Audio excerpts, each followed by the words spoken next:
Hare Krishna, my dear devotees. We'll see. Last class में हम क्या डिस्कस कर रहे थे?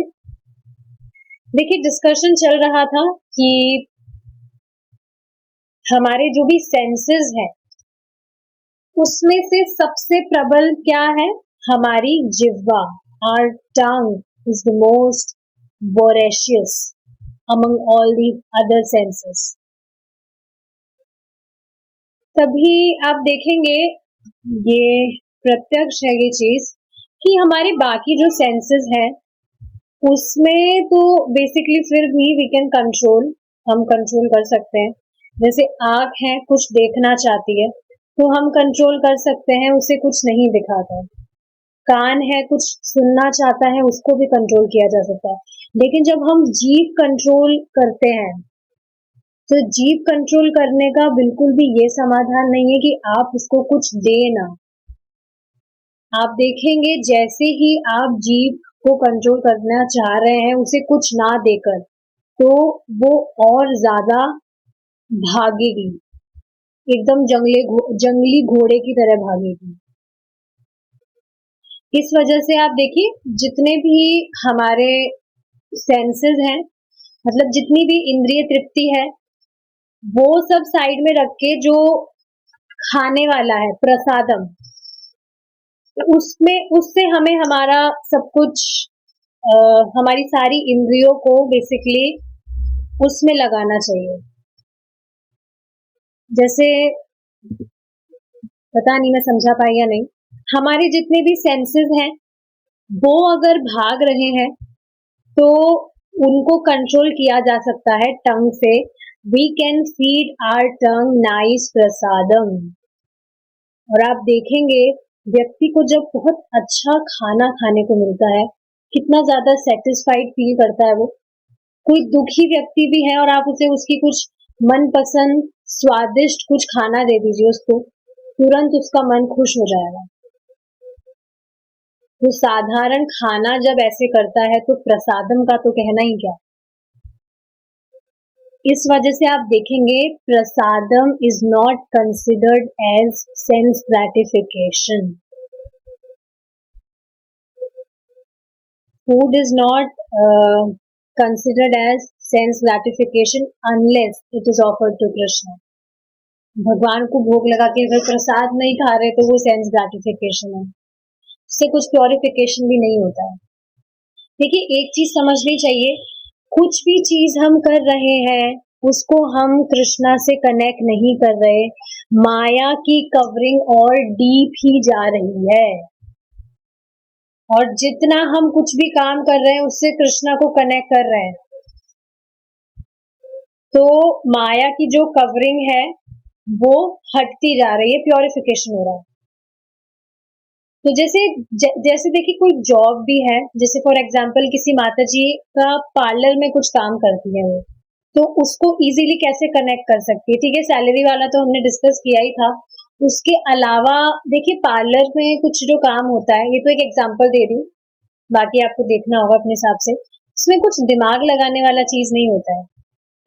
आराम से साइड में कथा चलाकर या कुछ भी कीर्तन चलाकर काम किया जा सकता है. और आप देखेंगे आपके जो कस्टमर्स हैं उनको भी बेनिफिट होगा, उनके कानों में भगवान का मंत्र जा रहा है.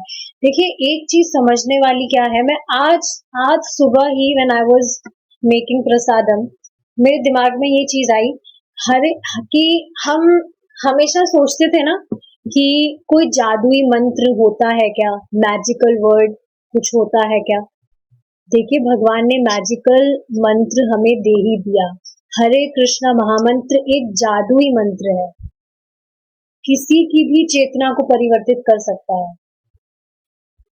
इनफैक्ट आप देखेंगे ये जो हरे कृष्णा महामंत्र है, इससे आप कुछ भी काम कर सकते हैं.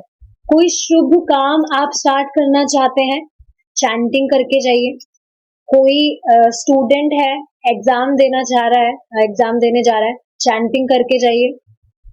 कुछ भी करना है आपको, कोई शुभ काम करना है, किसी चीज को करने में डर लग रहा है, chant this great mantra. This will encourage you to do work in a more good manner, अपने आप आपको साहस देगा, स्ट्रेंथ देगा आपको। हरे कृष्णा एक जादुई मंत्र है। देखिए, जिसको ये विश्वास हो गया, हर दिन उसके लिए बहुत रोचक हो जाएगा। क्यों? क्योंकि उसको पता है कि हरे कृष्ण जो मंत्र है उसकी महिमा का उसको पता है। देखिए, ऐसा नहीं है आर्टिफिशियल चीज है, सच में जादुई मंत्र है ये। आप सोचिए, भगवान का सिर्फ एक नाम इतना इंपॉर्टेंट है, हमारे अनंत जन्मों के पाप ध्वस्त कर देता है। किसी भी व्यक्ति ने अगर एक बार भी कृष्ण कहा है, वो नर्क नहीं जाता है। सिर्फ एक बार कृष्ण बोला है। और आप सोचिए, जो डिवोटीज हैं वो डेली 28,000 नाम भगवान के ले रहा है, तो उनका कितना सुंदर भाग्य है। क्यों नहीं जाएगा भगवान के पास?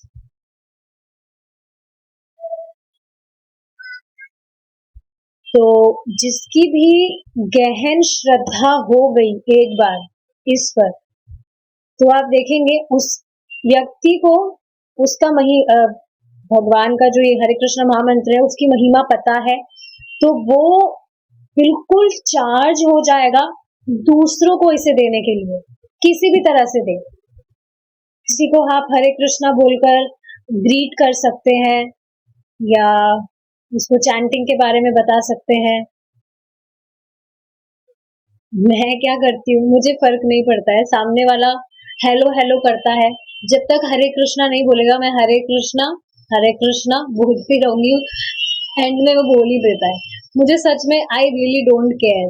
सामने वाला समझ रहा होगा, अरे ये पागल है क्या, क्या हरे कृष्णा बोले जा रही है बार बार, हेलो बोल तो रहा हूं मैं। हाँ, हम तो पागल ही है, हरे कृष्णा बुलवा कर ही रहेंगे तुम्हारे मुंह से, बोल के बताओ। तो डिवोटीज ऐसे ही तो होते हैं, कृष्णा के लिए पागल ही तो होना है हमें। जैसे एक और मैं आज आपको बताती हूँ क्या चीज हुई थी। एक डिवोटी ने क्वेश्चन पूछा था कि अगर जो लोग हैं वो भक्ति में परेशान करे, तो हम भक्ति कर रहे हैं और लोग परेशान कर रहे हैं, तो प्रभु जी ने कहा इसका अर्थ क्या है कि अगर आप भक्ति कर रहे हैं और लोग आपको परेशान नहीं कर रहे, तो आपकी भक्ति में दम ही नहीं है। भक्ति आप अच्छी कर रहे हैं तो लोग परेशान करेंगे ही। प्रभुपाद जी खुद इस चीज को कहते हैं कि जब आप भक्ति कर रहे हैं तो पूरा जो संसार है वो आपका विरोधी हो जाएगा। हमारे लिए संसार क्या है? हम जिनके बीच रह रहे हैं वही तो संसार होता है। इससे ज्यादा तो और क्या ही हम बड़ा सोच सकते हैं। इसके अलावा एक और एग्जांपल से समझाती हूँ। एक बार प्रभुपाद जी, आज ही प्रभु जी बता रहे थे, प्रभुपाद जी नदी के किनारे थे डिवोटीज के साथ, एंड दे वर डूइंग कीर्तन, मतलब कीर्तन चल रहा था, प्रसादम चल रहा था। तो एक फ्रस्ट्रेटेड आदमी था बहुत, वो नाव चलाकर आ रहा था और फिर वो आते ही चिल्लाने लग गया कि तुम लोग तो एक नंबर के निकम्मे हो, तुम्हें कुछ भी काम नहीं है, बस तुम तो नाचते रहते हो, गाते रहते हो और खाते रहते हो, तुम्हें तो और कुछ काम ही नहीं है। तो फिर जो डिवोटी है वो प्रभुपाद जी के पास गए कि वो व्यक्ति हमें बोल रहा है कि तुम तो कुछ करते ही नहीं हो, तुम तो बस नाचते खाते रहते हो और तो तुम्हें कुछ काम ही नहीं है। तो प्रभुपाद जी ने कहा, ask him to join us. उससे कहो कि तुम भी हमें ज्वाइन करो। अगर हम कुछ काम ही नहीं करते, हम सिर्फ मस्ती करते हैं, तो ये तो तुम्हें भी करना चाहिए, तुम भी आओ, तुम भी मस्ती करो। तो मुझे लिटरली हंसी आ गई थी। तो आप देख रहे हैं, लोगों को लग रहा है कि ये लोग तो पागल है, कुछ भी कर रहे हैं, अपना टाइम खराब कर रहे हैं। तुम करके बताओ।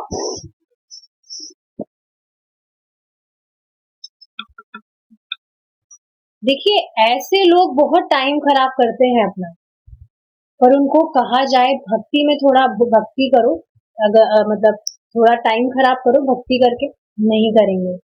ऐसे बिना मतलब की कितनी चीजें करते हैं, बिना मतलब का प्रजल्प करेंगे या कुछ भी करते रहेंगे, 10-10 घंटों तक सोते रहेंगे, ऐसे कितना टाइम खराब करेंगे और भक्ति नहीं करेंगे।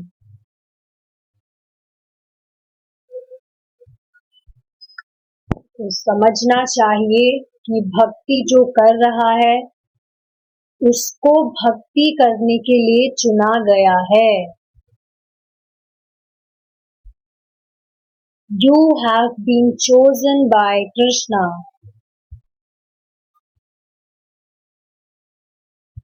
Krishna consciousness is very rare. हमेशा ये चीज ध्यान रखिएगा। अच्छा, इतना तो समझ आ रहा होगा कि भौतिकतावादी जीवन एकदम खराब है।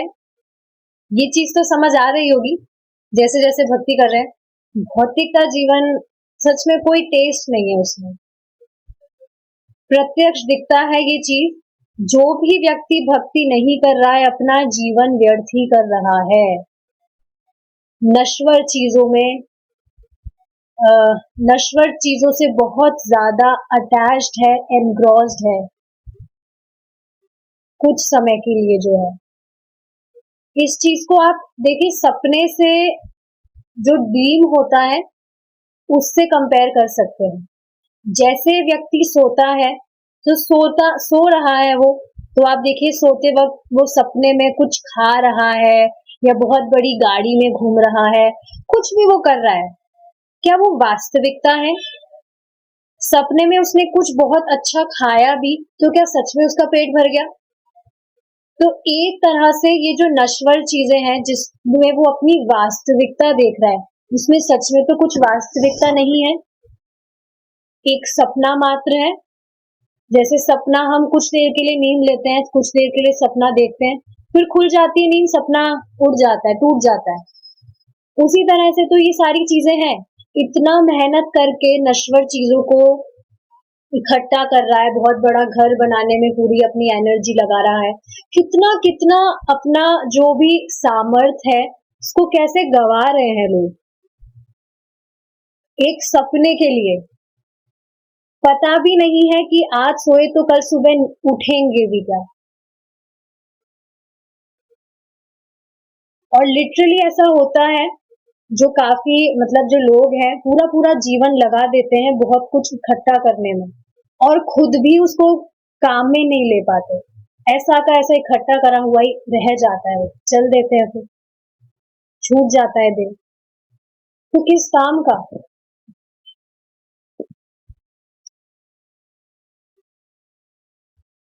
श्री कृष्ण ने हमें जिह्वा, हाँ ठीक है, तो जिह्वा के बारे में पता लगा, आगे हम देखेंगे। कोई भी व्यक्ति भगवान श्री कृष्ण को इंद्रिय बोध अथवा कोरे तर्क के द्वारा नहीं जान सकता। यह संभव नहीं है क्योंकि श्री कृष्ण इतने महान हैं कि वह हमारी भौतिक इंद्रियों की परिधि से परे हैं। तो देखिए, काफी व्यक्ति कहते हैं इस चीज को कि तुम जो भी पूजा कर रहे हो, भक्ति कर रहे हो, तुम सोच रहे हो भगवान है, ये है वो है, क्या किसी ने देखा है आज तक भगवान को? देखा है तुमने भगवान को जिसकी तुम पूजा कर रहे हो? क्या देखा है तुमने कभी उसको, उनको भगवान को देखा है कभी? तो देखिए यहाँ प्रभुपाद जी क्या कह रहे हैं,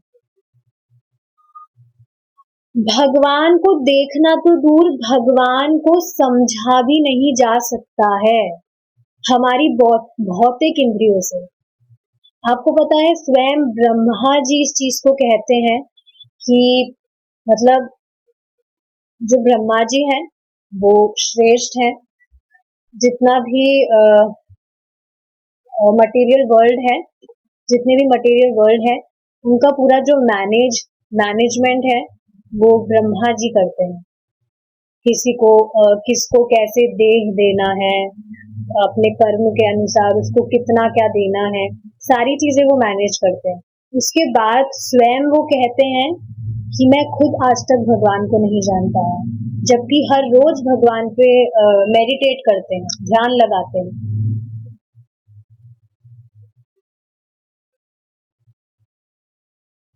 तो अब आप सोचिए, जब ब्रह्मा जी नहीं जान पा रहे हैं तो हम कहाँ हैं? Where are we? एक आप सच में देखेंगे, ये जो पूरा ब्रह्मांड है ये इतना बड़ा है, इसको बहुत ऊपर से अगर देखा जाए तो हम तो बिल्कुल एक जो डॉट्स होती है ना, वैसे हैं हम। तो कहाँ कुछ कैपेसिटी है हमारी कि भगवान को देखना दूर समझना मुश्किल है। क्यों? क्योंकि भगवान हमारी भौतिक इंद्रियों की परिधि से परे हैं, परिधि से परे हैं, लेकिन उन्हें समर्पण के द्वारा समझा जा सकता है और हो भी रहा है। जैसे ही हमने सरेंडर किया है, कृष्णा बहुत हो गया, अब बस, अब नहीं, अब आप सब कुछ संभालिए, हमसे नहीं हो पाएगा, हमसे ना हो पाएगा, अब आपको संभालना है सब कुछ। संभालते वैसे भी कृष्णा ही है, बस वो तो हम हमारा बिना मतलब का दिमाग लगा के परेशान होते रहते हैं।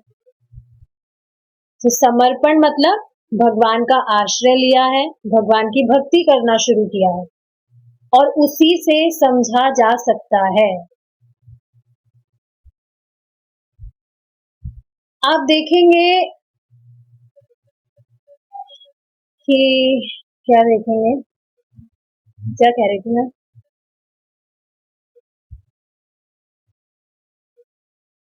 हाँ, नहीं, क्या कह रही थी, लेकिन उन्हें समर्पण के द्वारा समझा जा सकता है। इसलिए भगवान श्री कृष्ण हमें इस विधि के पालन की सलाह देते हैं। देखिए, जो भगवान को समझने का जो सर्वश्रेष्ठ साधन है वो श्रवण कीर्तन है। आपको पता है, भगवान को सबसे प्रिय तीन चीजें हैं। क्या तीन चीजें हैं?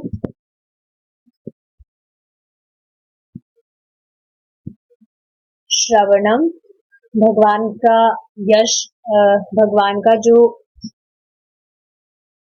यश है, भगवान की जो कथा है उसके बारे में सुनना। कीर्तनम, भगवान का यश बोलना, चैंटिंग करना, भगवान के नाम का जप करना और भगवान का प्रसाद पाना। सिर्फ ये तीन चीजें फॉलो करिए और आप देखेंगे सब कुछ अपनी जगह ले लेगा। ये तीन चीजें मेन है और आप देखेंगे जब ये तीन चीजें आप करेंगे तो चार नियम अपने आप ही पालन हो जाएंगे। चार नियम पालन करने के लिए क्या करना है? कुछ करना ही तो नहीं है, बस उनको नहीं करना है, ये करना है। जो चार नियम बताए हैं उनको नहीं करना है, ये करना है हमें। तो जब हम ये तीन चीजें करेंगे, क्या? श्रवणम, कीर्तनम एंड कंज्यूमिंग कृष्णा प्रसादम, तो ये जो चार नियम है ये अपने आप पालन हो जाएंगे।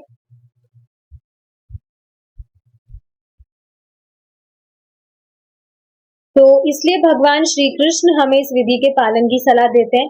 सर्वधर्मन परित्यज्य माम एकम शरणम ब्रज।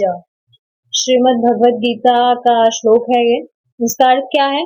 अर्थात धर्म की सब विधियों को छोड़कर केवल मुझे समर्पित हो जाओ। अब देखिए, किसी की भी शरण में आने के लिए क्या करना होता है? किसी की भी शरण में आने के लिए हमें उसकी बात माननी होती है। जैसे आप सोचिए, कोई व्यक्ति नाई के पास जाता है तो वो भी उसकी शरण लेता है। कैसे? उसकी बात मानता है। वो जब उसके शेविंग करने के लिए जो भी टूल चलाता है तो क्या कहता है? हिलिएगा मत आप। तो तुरंत उसकी शरणागत हो जाता है, ठीक है मैं नहीं हिलूंगा, करिए आपको जो करना है। मतलब ऑफकोर्स शेविंग, जो भी कटिंग शेविंग है, तो वो भी उसकी शरण लेता है। तो शरण लेने का मतलब क्या है? किसी की भी जब हम शरण लेते हैं मतलब उसकी बात मानना। भगवान की शरण ले रहे हैं तो भगवान की शरण लेने का अर्थ क्या है? भगवान की बात मान रहे हैं, भगवान जैसे जैसे कह रहे हैं, we are following those things. Just surrender unto me, I will deliver you from all sinful reactions. Do not fear. डरिए मत, बस मेरी शरण में आइए। भगवान कह रहे हैं, भगवान की शरण में जाइए, डरिए मत। शरण में जाने से मत डरिए, शरण में नहीं जा रहे हैं इस चीज से डरिए। और सच्ची में भय यही तो है। देखिए, मैं खुद इस चीज को देख रही हूँ। पहले बिना मतलब का एक डर रहता था। मुझे खुद को नहीं पता किस चीज का डर था। जैसे मैंने आप सबको बताया हुआ है that I was most under confident. कोई सामने भी अगर आ जाता था तो बहुत घबराहट होती थी, हार्ट भी तेज होने लगती थी कि अब मैं क्या बोलूंगी क्या बोलूंगी। तो ये क्या था, इसका कारण क्या था? भय, डर। मुझे खुद को मैं समझ नहीं पाती थी किस चीज का डर सता रहा है मुझे। बट देखिए, जो डर है वो वही जो भौतिकतावादी चीजें होती है कि हमारी इंसल्ट ना हो जाए, हम सबसे श्रेष्ठ दिखने चाहिए। ये सब जो चीजें हैं, कंपटीशन, स्पर्धा, बेसिकली इन सब चीजों का ही तो भय होता है व्यक्ति को। ये बहुत बड़ी जलन का कारण है। अभी हम डिस्कस कर रहे हैं तो छोटी चीज लग रहा है सुनने में, पर बहुत जलन करती है ये हृदय में व्यक्ति के। जब कोई भी भौतिकतावादी की बात कर रहे हैं, यहाँ तो सब डिवोटीज है, किसी अपने आप से किसी श्रेष्ठ व्यक्ति को देखता है, तुरंत एक जलन महसूस करता है अपने हृदय में कि अरे ये मेरे से श्रेष्ठ कैसे है, मैं इससे श्रेष्ठ क्यों नहीं हूँ। यहाँ तक कि आप देखेंगे जो छोटा बच्चा है वो भी इस चीज से गुजरता है। वास्तव में छोटा बच्चा तो कोई नहीं है, सब आत्मा है, ये तो बस देह परिवर्तन होता है। आप देखेंगे जो एक छोटा बच्चा है उसकी भी आप देखेंगे, कुछ बच्चे की भी इंद्रिय तृप्ति में कुछ बाधा आएगी। जैसे उसका कोई मनपसंद का खिलौना है, आप उससे छीन लीजिए, तुरंत वो क्रोधित हो जाएगा। तो देख पा रहे हैं कैसे जो गुण का प्रभाव है वो शुरू से रहता है। नहीं तो एक छोटे बच्चे को क्या पता गुस्सा क्या होता है, पर गुणों का प्रभाव चलता है। हमारे पिछले कर्मों, हमारे पिछले जीवन, जो भी बर्थ निकले हैं, उनसे सारी चीजें कनेक्टेड है। तो सोचिए, छोटे बच्चा जो स्कूल भी नहीं गया है, खिलौने से खेल रहा है, वो उसको क्या पता गुस्सा क्या होता है, पर करता है गुस्सा।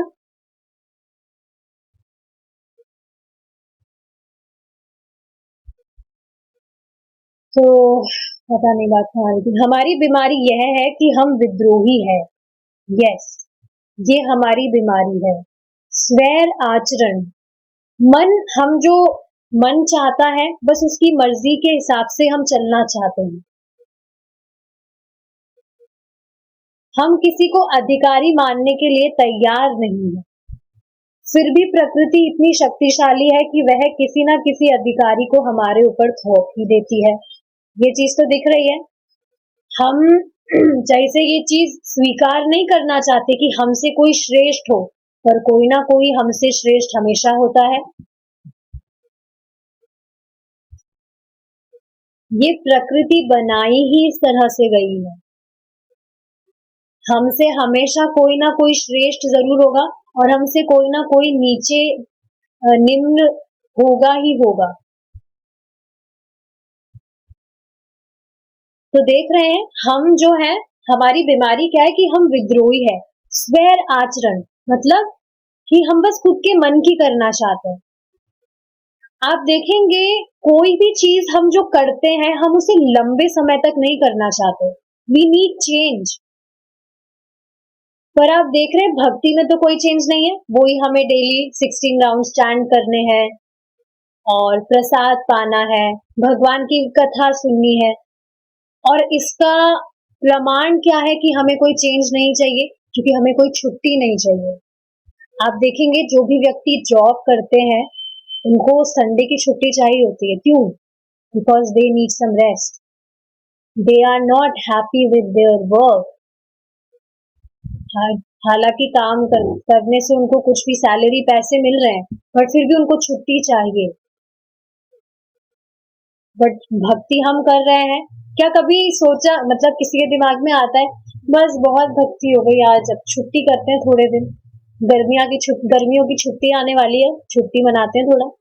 नहीं, हमें डेली करना है। We have become habitual of doing this. आप देखेंगे सुबह उठते ही पहले सबसे पहले क्या ख्याल आता है? चैंटिंग करना है हमें, कोई दूसरी चीज दिमाग में नहीं आती है।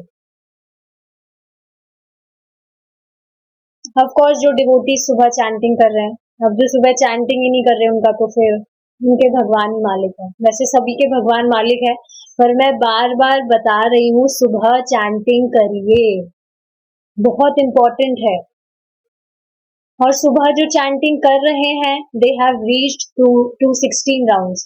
मैं बिल्कुल आर्टिफिशियली बात नहीं कह रही हूँ, ग्रुप में आप चेक कर लीजिएगा, जो भी 16 राउंड्स चैंट कर पा रहे हैं वो इस वजह से कर पा रहे हैं क्योंकि वो सुबह ही अपनी चैंटिंग करना स्टार्ट कर देते हैं। सुबह ही चैंटिंग करते हैं, मतलब स्टार्ट क्या कर देते हैं। जो चीजें बताई जा रही हैं वो ऐसे ही नहीं बताई जा रही है, आप खुद देखेंगे जब उनको आप फॉलो करेंगे सच में वो प्रभावशाली है।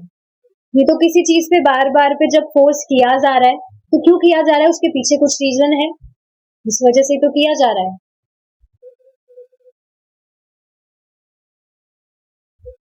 यस, हमें अपनी इंद्रियों के माध्यम से प्रकृति के आधिपत्य को स्वीकार करना ही पड़ता है। यह कहना कि हम आत्मनिर्भर है व्यर्थ है, यह हमारी मूर्खता है। देखिए, ऐसा सोचना सच में मूर्खता है क्योंकि ऐसा है नहीं that we are self dependent, हम खुद पे निर्भर है बस। हम किसी के अधीन है और फिर भी हम कहते हैं कि हमें किसी का आधिपत्य नहीं चाहिए, इसी को माया कहते हैं। हालांकि हम में थोड़ी सी स्वतंत्रता अवश्य है कि हम यह चुन सके कि हम अपनी इंद्रियों का आधिपत्य स्वीकार करें या कृष्ण का। आप देखेंगे जब भी इंद्रिय तृप्ति करना चाहते हैं तो क्यों करना चाहते हैं? क्योंकि ये भावना आती है कि कोई देखने वाला नहीं है और मैं सब कुछ भोगूंगा। तो ये बेसिकली माया ही तो है, आधिपत्य नहीं है। व्यक्ति ये सोच रहा है कि मैं आराम से इंद्रिय तृप्ति करूंगा, I will gratify my senses because मैं ही सब कुछ हूं। नेक्स्ट लाइन में प्रभुपाद जी क्या बता रहे हैं?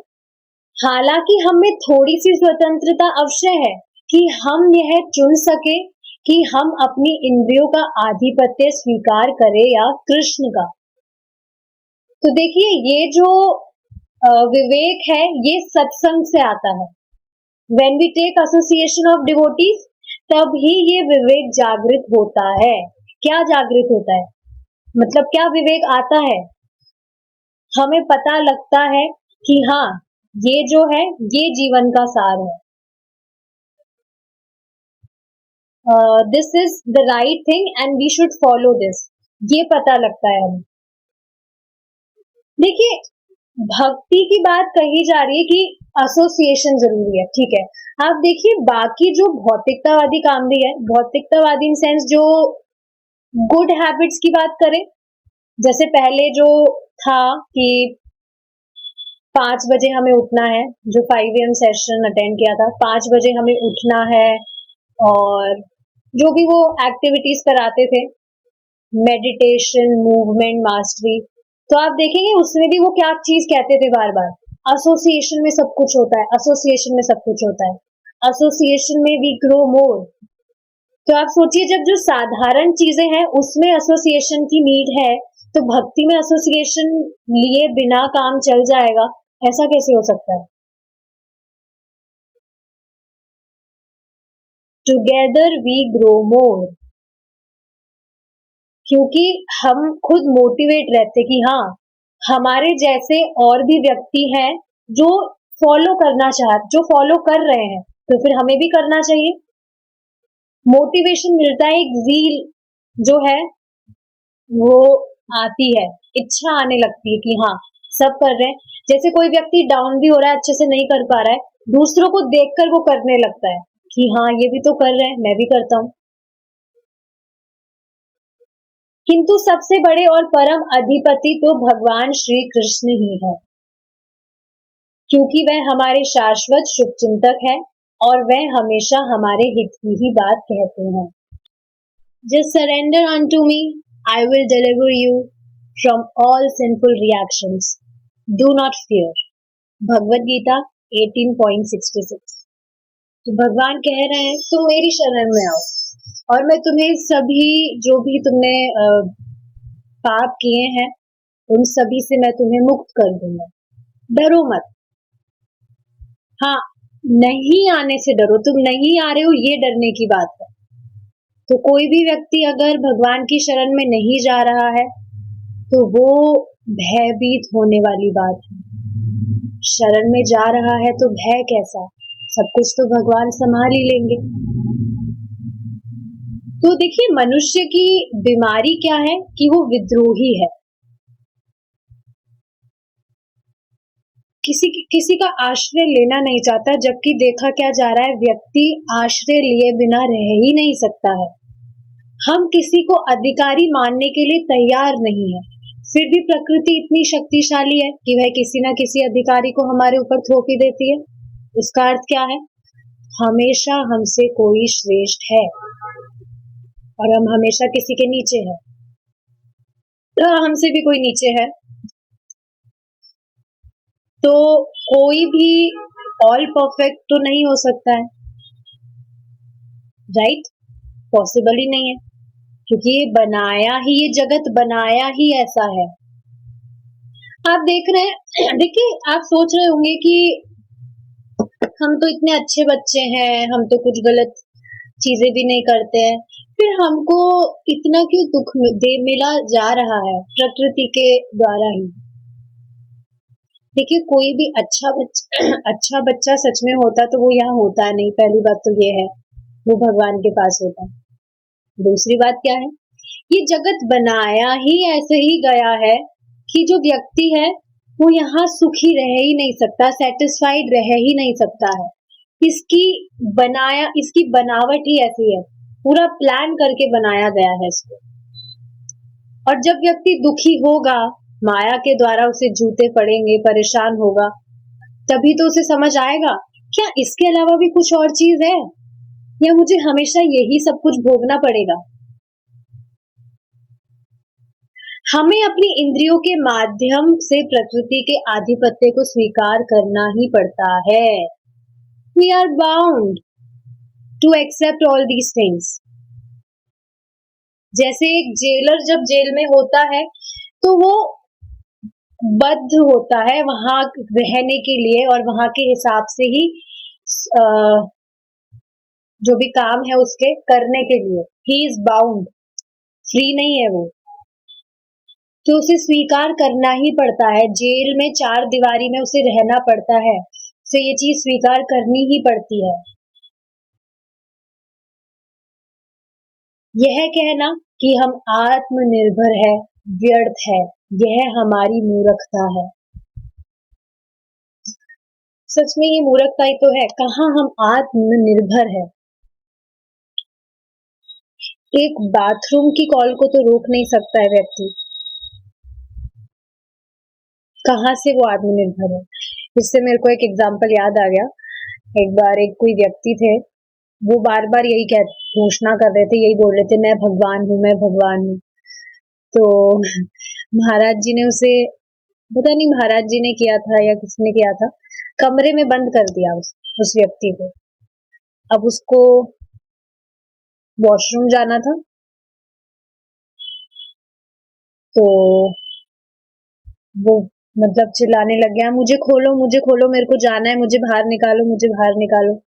तो फिर उस व्यक्ति को कहा पहले तुम स्वीकार करो कि तुम भगवान नहीं हो, तभी तुम्हारे को खोला जाएगा। तुम तो भगवान हो, फिर तुम्हें इतना परेशान होने की क्या जरूरत है, स्वीकार करो तुम भगवान नहीं हो। तो बोला ठीक है मैं भगवान नहीं हूँ, अब खोलो खोलो। लेकिन फिर बाद में बाहर आने के बाद में फिर से वो हुई,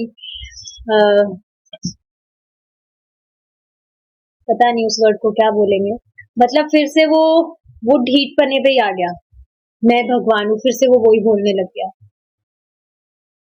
तो आत्मनिर्भर तो व्यक्ति है ही नहीं, ही इज ऑलवेज निर्भर।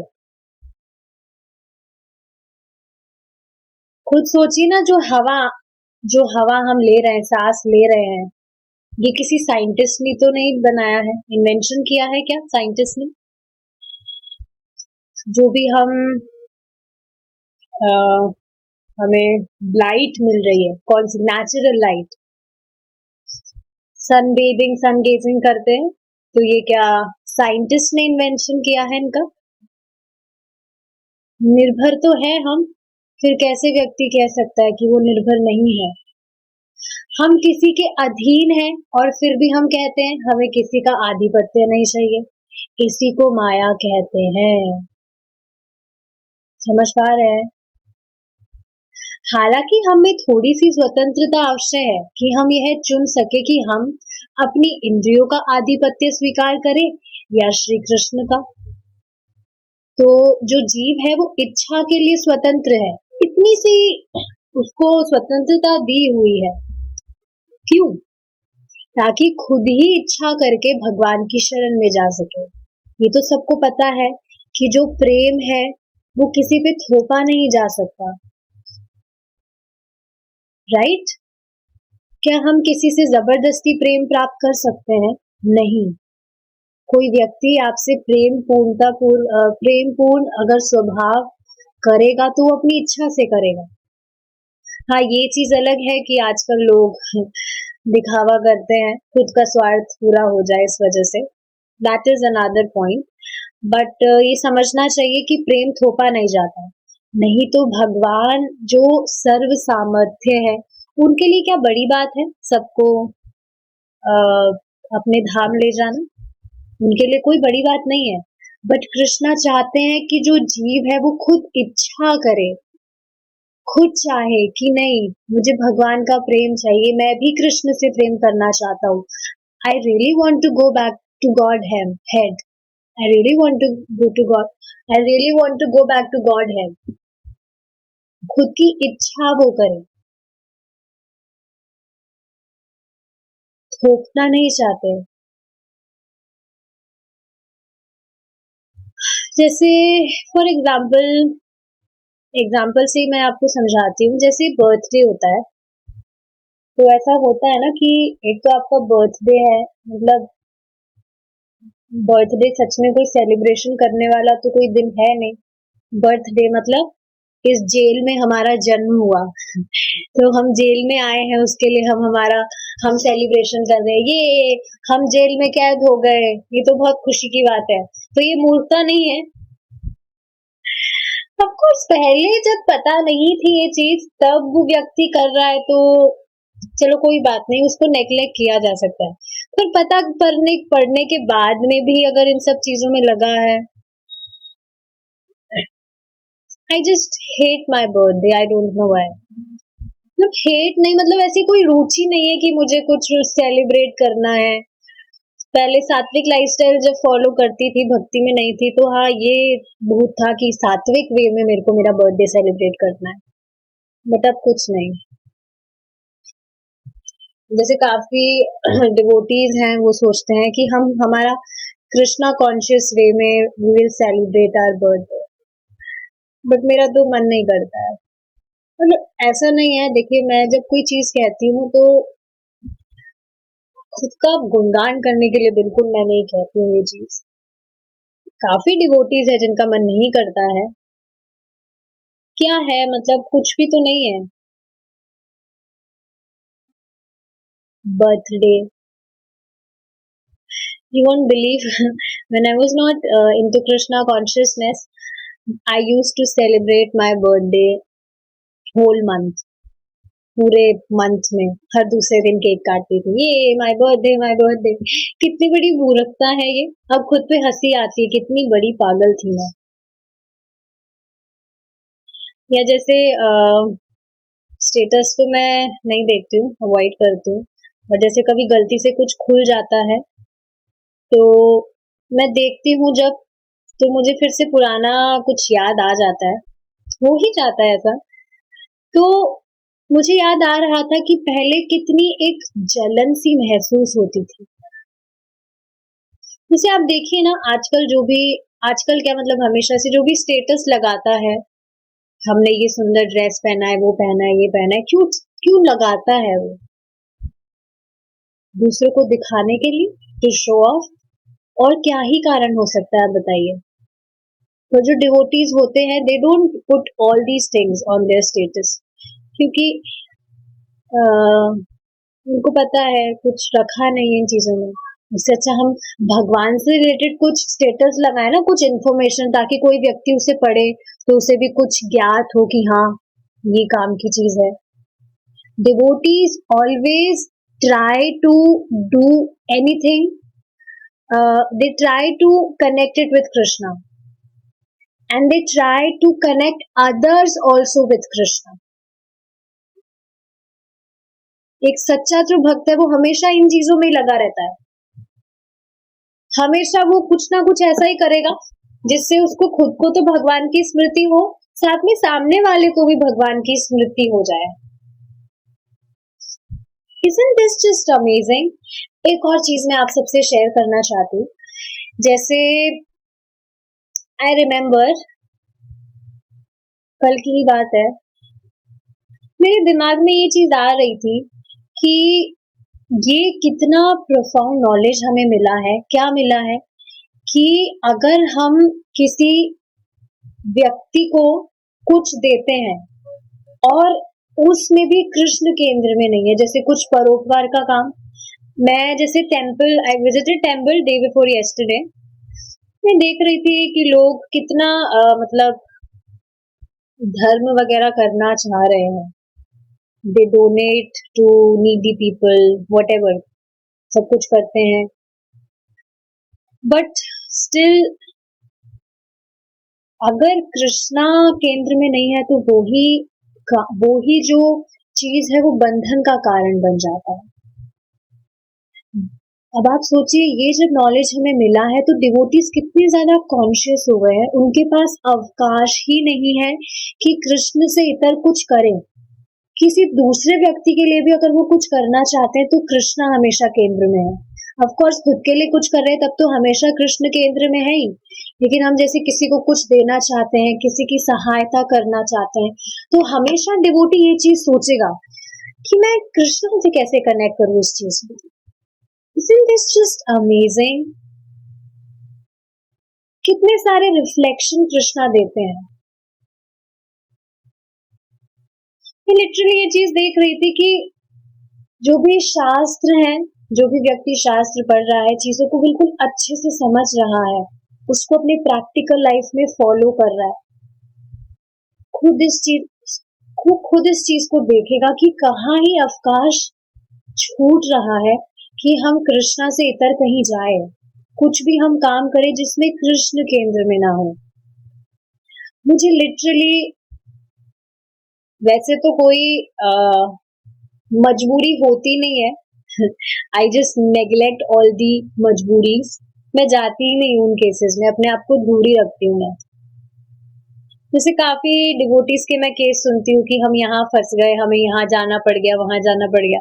मैं पहले 7 कदम की दूरी बना के रखती हूँ, अरे भाई जाना ही नहीं है। और जैसे ही मुझे पता लगता है कि मतलब पहले से दिमाग में आ जाता है, अरे ये करना पड़ेगा, तो मैं कैसे कर पाऊंगी, मैं तो परेशान हो जाऊंगी, ये वो। I just always try to neglect those things. पहले से प्लानिंग दिमाग में चल जाती है, कृष्णा चलवा देते हैं कि अरे कृष्णा अगर कृष्णा से कनेक्टेड नहीं होगा तो कैसे क्या काम चलेगा। पता नहीं, एक एंजाइटी सी आ जाती है। आप समझ रहे, वो दुख वाली एंजाइटी नहीं, मतलब ये एंजाइटी बहुत अच्छी है कि अगर आपको किसी ऐसी सिचुएशन में रखा जा रहा है और एंजाइटी आ रही है कि कृष्णा से कैसे कनेक्ट करे, कृष्णा की स्मृति कैसे होगी, बहुत अमेजिंग चीज है ये। किंतु सबसे बड़े और परम अधिपति तो भगवान श्री कृष्ण ही है। We discuss this thing today. किसी भी व्यक्ति को अगर ये विश्वास है कि कृष्ण ही भगवान है, उसका 40% लाइफ परफेक्ट है। आप सोचिए, सिर्फ 60% मेहनत करनी है। देखिए, हमें बताया क्या गया है, कुछ ज्यादा तो चीजें नहीं बताई गई है ना। मैं लिटरली, पता नहीं है आप इस चीज को देखते हैं या आप सब इस चीज को देखते हैं या नहीं।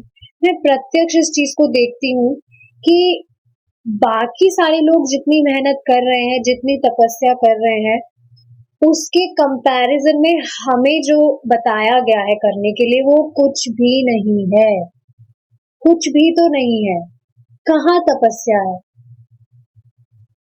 देखिए, चैंटिंग जो है हम करते हैं, काफी सारे लोग जो है मेडिटेशन करते हैं, पता नहीं कैसे कैसे तरह के, अपनी सांस पर ध्यान लगाएंगे या कोई दूसरा मंत्र पता नहीं क्या करेंगे, वट तो काफी सारे लोग मेडिटेशन करते हैं, दिमाग में यही आता है हरे कृष्णा महामंत्र कर रहे होते तो कहाँ पहुंच जाते, भक्त तो बन ही जाते अब तक। लिटरली ये चीज दिमाग में आती है। तो आप देखिए कहाँ तपस्या है चैंटिंग। आप देखेंगे चैंटिंग जब करते हैं एक अलग ही शांति सी मिलती है। बस मन करता है, कभी कभी हो सकता है मन उद्विग्न हो, बहुत सारे थॉट्स चलते हो, बट आप देखेंगे ऐसा मन करता है बस चैंटिंग करे, कोई डिस्टर्ब करने ना आए। और सच में सुबह का टाइम बहुत ज्यादा क्या बोलेंगे, फायदेमंद है इस चीज के लिए। सुबह के टाइम आपको कोई भी डिस्टर्ब नहीं करेगा। सुबह का टाइम का मतलब 7-8 बजे नहीं होता है, 5 बजे कम से कम। डिवोटीज तो 2-3 बजे से लग जाते हैं, 5 बजे तो कम से कम होना चाहिए। और उससे भी आधा घंटे पहले उठ जाए तो फिर मॉर्निंग प्रोग्राम भी अटेंड कर ले तो कहना ही क्या। तो समझ रहे इस चीज को। चैंटिंग बताया है, शास्त्र जो हमें हियरिंग करना है, श्रवण, तो आप देखिए ना, बिना मतलब की कच्चड़ पचड़ तो सुनते ही रहते थे हम, बिना मतलब के फालतू के गाने, मूवीज देखते रहते थे। खुद बताइए आज तक क्या प्रगति हुई हमारे जीवन में इन सब चीजों से? क्या कभी कुछ ट्रांसफॉर्मेशन किसी ने देखा है? कुछ भी तो ट्रांसफॉर्मेशन नहीं हुआ।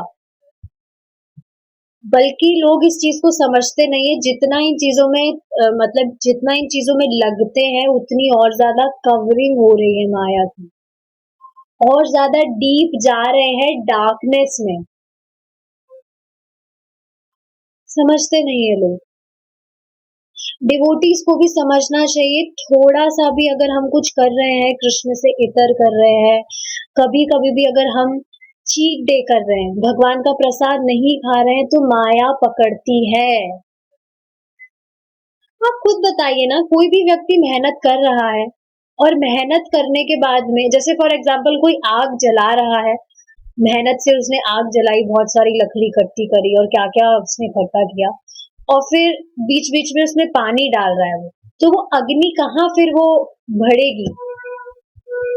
बढ़ने से पहले तो उसमें पानी डाला जा रहा है। तो जो कृष्णा से इतर चीजें हैं, कभी कभी चीट डेज भी वो आग पे पानी डालने वाला ही काम करते हैं। समझना चाहिए इस चीज को।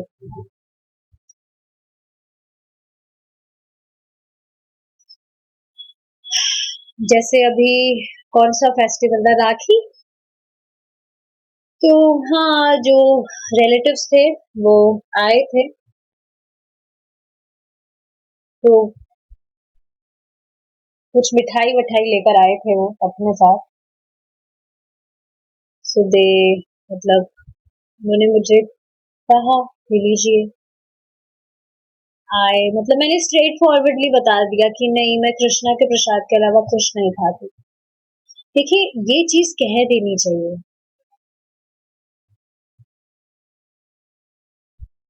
कह देनी चाहिए। मतलब मैं तो कह देती हूँ। अब इट डिपेंड्स आपके फैमिली में क्या माहौल है। अगर घर वालों को पता है आप भक्ति कर रहे हैं तो कह देना चाहिए, क्या दिक्कत है? घर वालों को तो पता ही है, क्योंकि ये आप नहीं खाते हैं, तो घर वालों को भी बता देंगे तो क्या हो जाएगा। हम कोई गलत काम नहीं कर रहे हैं। लोग कितने गलत काम करते हैं, फिर भी उनको शर्मिंदगी महसूस नहीं होती। हम तो सर्वश्रेष्ठ धर्म कर रहे हैं। क्या पढ़ा था आज? कृष्ण की सेवा ही धर्म है। इसमें कैसी शर्म? क्योंकि वे हमारे शाश्वत शुभ चिंतक हैं। कौन? कृष्णा। और वे हमेशा हमारे हित की ही बात कहते हैं। जब हमें किसी का आधिपत्य स्वीकार करना ही है, तो क्यों ना श्री कृष्ण को ही अपना अधिपति बनाए। केवल श्रीमद् भगवत गीता और श्रीमद् भागवतम में से उनकी महिमाएं सुनकर और उनके नाम हरे कृष्ण का जप करके हम बड़ी तेजी से अपने जीवन को संपूर्ण बना सकते हैं। तो समझ रहे हैं आप, कुछ एक्स्ट्रा पढ़ने की जरूरत नहीं है। यहाँ देखिए, श्रीला प्रभुपाद की बुक्स भी हम पढ़ रहे हैं, क्योंकि आप देखेंगे जब हम श्रीला प्रभुपाद की बुक्स एक बार कंप्लीट कर लेंगे तो जो गीता भागवतम है एकदम स्मूथली समझ पाएंगे। काफी सारी चीजें तो यहीं पर हम समझ पा रहे, कितने सारे टर्म्स होते हैं, आगे जाके बिल्कुल ऊपर से जाएंगे। तो अभी यहाँ डिटेल में हम समझ रहे हैं, आगे कितना ज्यादा इजी रहेगा। और उनके नाम हरे कृष्ण का जप करके हम बड़ी तेजी से अपने जीवन को संपूर्ण बना सकते हैं। Surrender fully unto the lotus feet of the Lord. That is the only business of the perfect human being. There is no another business. Brahma ji स्वयं ये चीज कहते हैं कि मनुष्य के लिए भोग तो है ही नहीं, ये सब चीजें पशुओं के लिए है।